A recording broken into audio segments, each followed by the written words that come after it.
Le Kenya, situé sur la côte est de l'Afrique, est très connu pour ses ressources touristiques, ses paysages grandioses et sa faune extrêmement riche.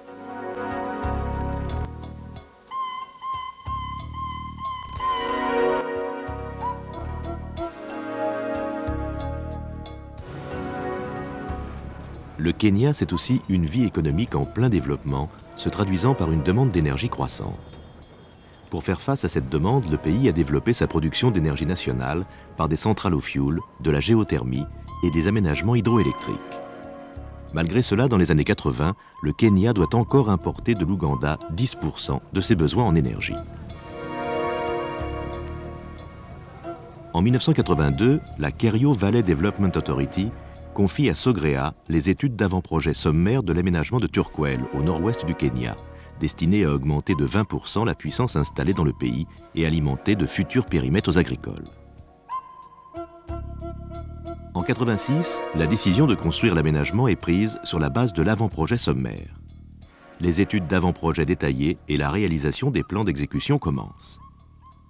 Les plans doivent être fournis au chantier avant d'avoir finalisé l'ensemble des études détaillées. Et les moyens d'études les plus modernes sont mis en œuvre pour réussir ce pari.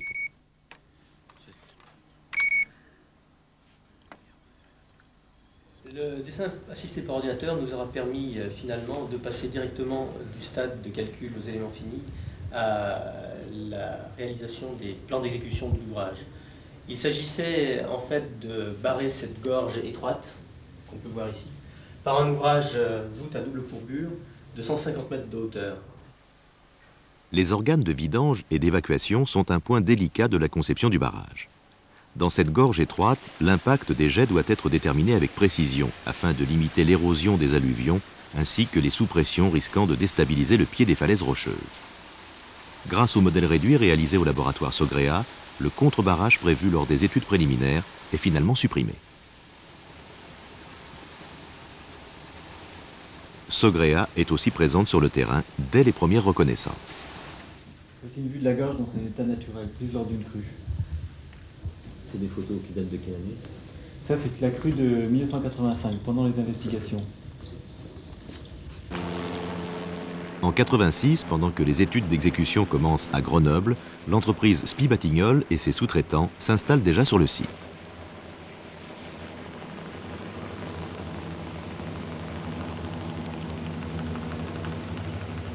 Les travaux préparatoires démarrent sur la base des premiers plans d'exécution, route d'accès, base vie et installation de chantier.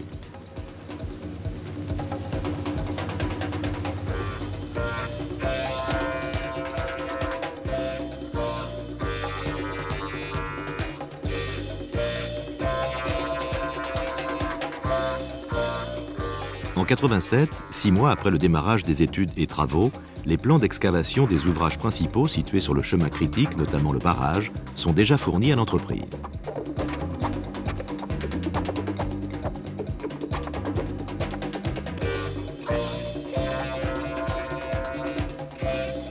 Dans cette gorge étroite de 150 mètres de profondeur, il faut découper les masses rocheuses les moins stables et entailler les falaises de haut en bas pour asseoir la fondation de la voûte.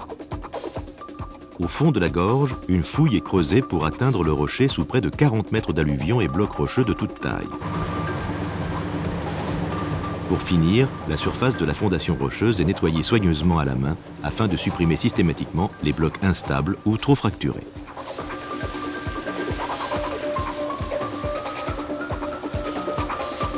En octobre 1988, un peu plus de 2 ans après le démarrage des travaux, le nettoyage se termine en fond de gorge et la première levée du barrage est bétonnée sur la pente rocheuse au pied de la rive droite.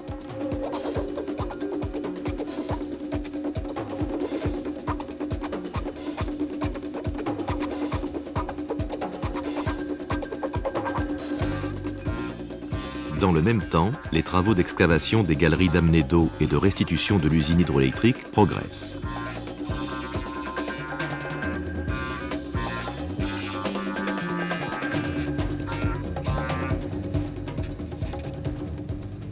En février 89, 4 mois après le premier bétonnage, le plot central, construit en avance sur les autres plots, s'élève déjà à 60 mètres de hauteur sur sa fondation.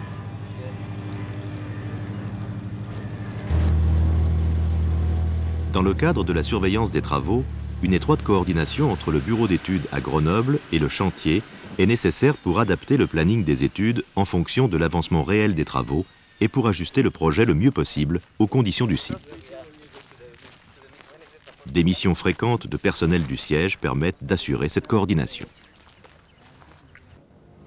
Here is the program of work to be completed before March. All the remaining activities are detailed in this program. If you have any comments on it. We require about a week to go through it, and then we should make our comments. One point, let's say, I would like to raise is the completion of the workshop, let's say, which will not be completed. En tant qu'ingénieur pour le contrat de construction du projet, Sogrea assure également la coordination régulière avec le maître d'ouvrage.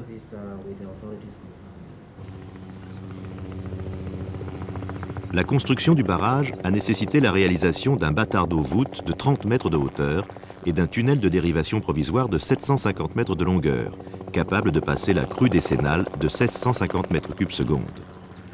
Dans la gorge étroite de Turkwell, l'option d'un barrage-voûte s'est rapidement imposée par rapport aux options barrage-poids. Le bien fondé technico-économique de ce choix a été vérifié par des études précises.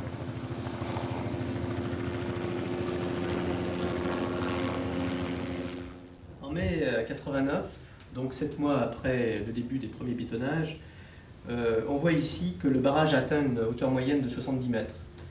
Les hauteurs respectives de chacun des plots est figuré sur ce schéma, ici, par cette ligne rouge. Et on peut voir que le plot central, donc le plot numéro 6, est en avance sur les autres plots.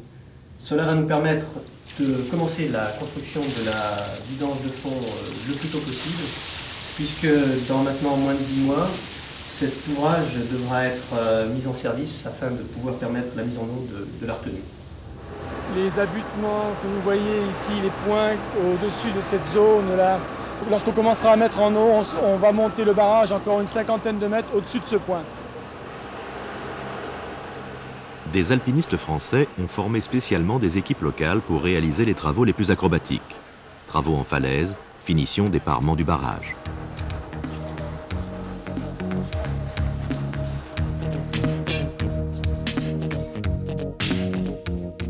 Le délai d'exécution des travaux extrêmement tendu a imposé une activité constante sur le barrage. Préparation des surfaces de levée de béton, mise en place de coffrage et ferraillage le jour, bétonnage durant la nuit.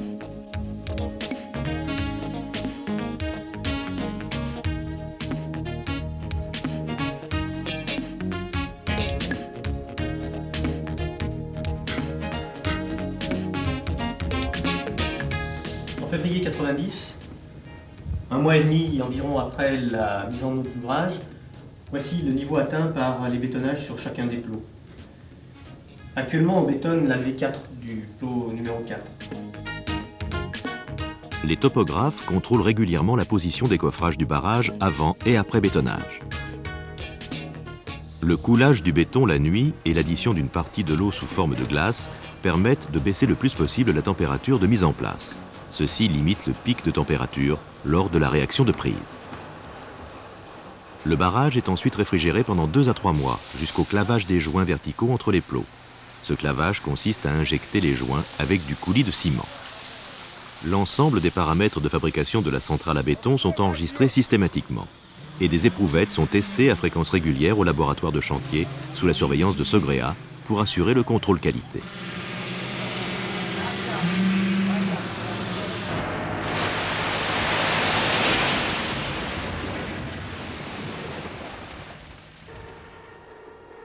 2 blondins permettent un accès facile en tout point du barrage à partir de la centrale. Chaque benne permet de transporter 15 tonnes de béton.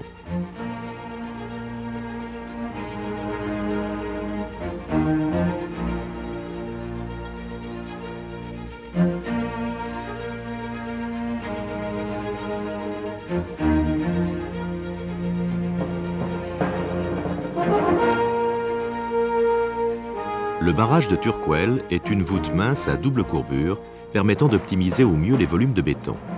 Cet ouvrage a été conçu en utilisant un programme de calcul aux éléments finis, couplé avec le dessin assisté par ordinateur.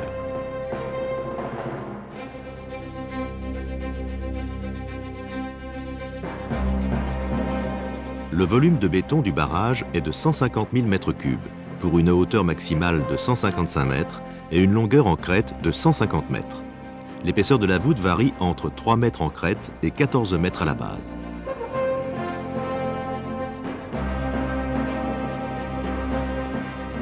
Profitant de la saison sèche, le barrage a été mis en eau en fermant le tunnel de dérivation en janvier 1990.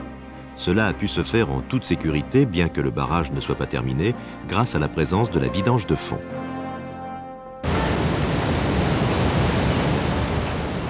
Les crues de février 90 ont été transitées par cette vidange de fond sans mettre en péril la sécurité de l'ouvrage et sans perturber l'avancement du chantier.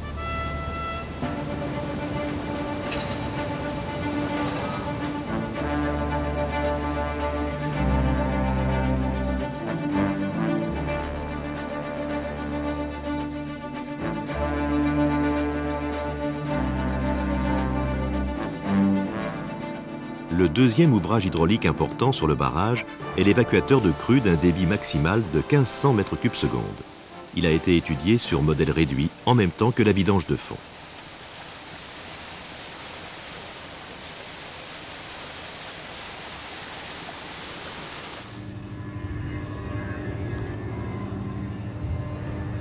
Cet ouvrage déverse les crues dans le bassin de dissipation naturelle formé au pied du barrage, 120 mètres plus bas.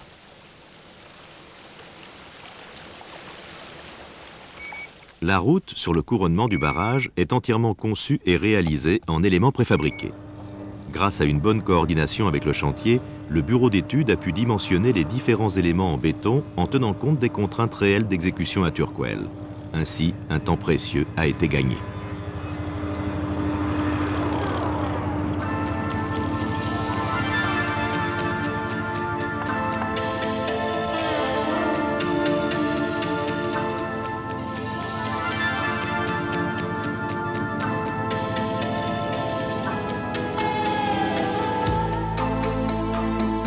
Fin 90, 4 ans et demi après le début des travaux et 2 ans après le premier bétonnage, la construction de la voûte de Turquel est terminée.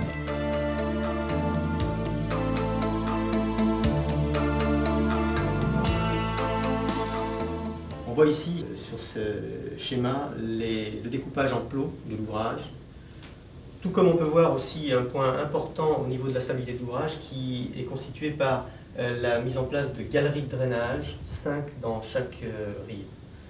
Tout ce dispositif de drainage est en fait essentiel pour la stabilité de l'ouvrage.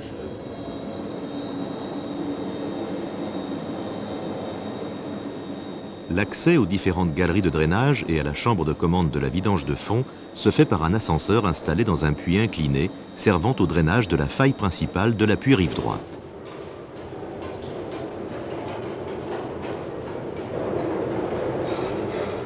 Les galeries de drainage permettent d'accéder aux appareils d'auscultation du barrage et de surveiller visuellement l'évolution des appuis rocheux. En particulier, chaque galerie est conçue pour traverser 2 failles importantes situées dans les appuis. Les pressions d'eau et mouvements éventuels de ces failles sont mesurées à fréquence régulière. Sogrea a formé des équipes du maître d'ouvrage à la mesure des différents appareils d'auscultation présents dans le barrage. Manomètres, mais aussi appareils électroniques tels que cellules de mesure de pression, thermomètres, extensomètres en forage ou dans le béton, et enfin pendules permettant de suivre avec précision les déformations de la voûte.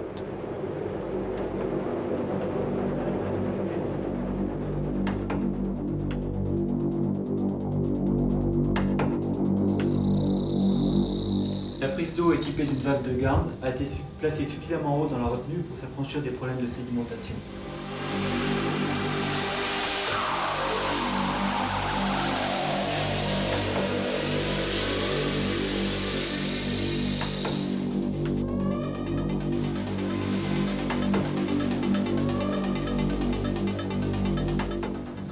Le tunnel d'amener a une longueur de 2,5 km.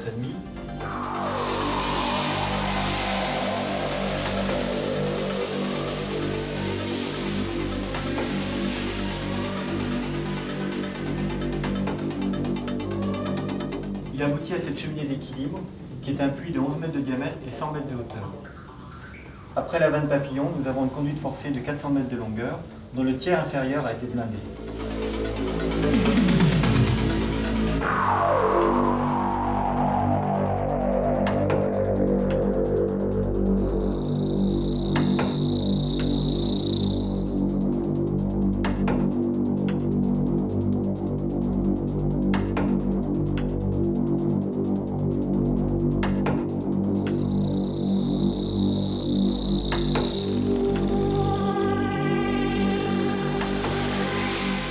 Elle aboutit à deux groupes Francis d'une puissance unitaire de 53 MW qui sont situés dans l'usine souterraine.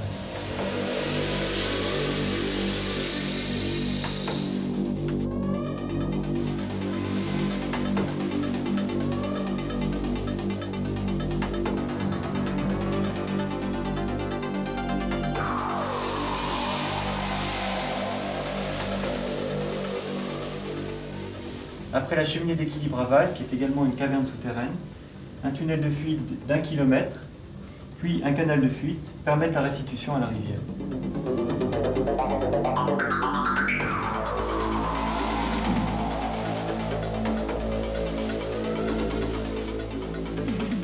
Début 91, le génie civil est terminé et les principaux équipements électromécaniques installés. Après avoir contrôlé les études et supervisé les montages, Sogrea organise le déroulement des essais de réception et de mise en route sur les turbines, les vannes et les équipements électriques. La vidange de fond peut maintenant être testée en charge.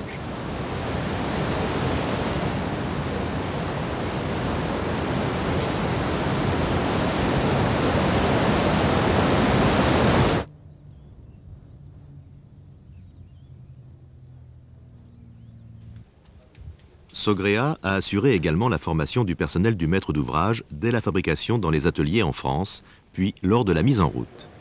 La formation spécifique sur chaque équipement a été dispensée par les fabricants eux-mêmes.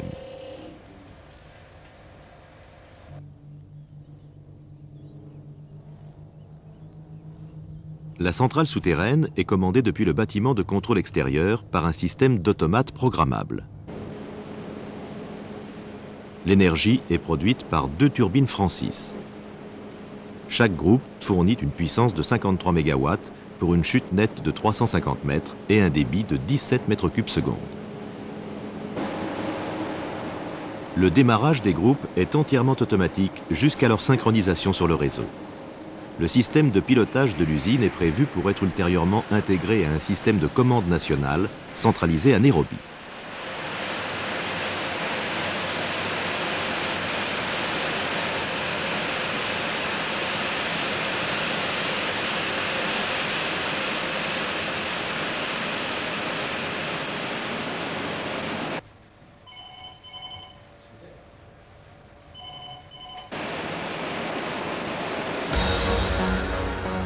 L'électricité produite par les alternateurs est transportée par câble en 11 000 volts jusqu'au poste de transformation situé à l'extérieur de l'usine.